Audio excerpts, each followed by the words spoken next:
అభ్యర్థి ఈటెల రాజేందర్ మెట్రోలో ప్రయాణించారు. ఎల్బీ నగర్లో మెట్రో ఎక్కిన ఆయన కూకట్పల్లి వరకు ప్రయాణించారు. ప్రయాణికులతో మాట్లాడి వారి సమస్యలు తెలుసుకున్నారు. గత 10 ఏళ్ల మోదీ ప్రభుత్వంలో దేశం ఎంతో అభివృద్ధి చెందిందని ప్రయాణికులకు రాజేందర్ వివరించారు. రానున్న పార్లమెంట్ ఎన్నికల్లో బీజేపీని గెలిపించాలని ఆయన కోరారు.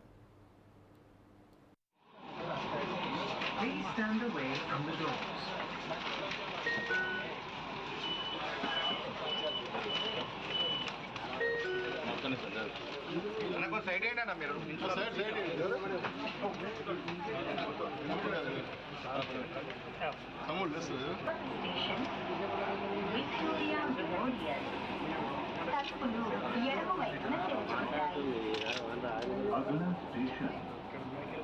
विक्टोरिया मेमोरियल दरवाजे बाई तरफ खुलेंगे।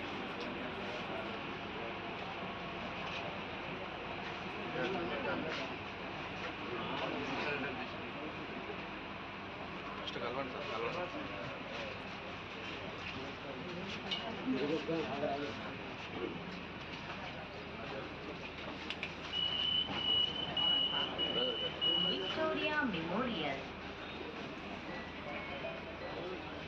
Please stand away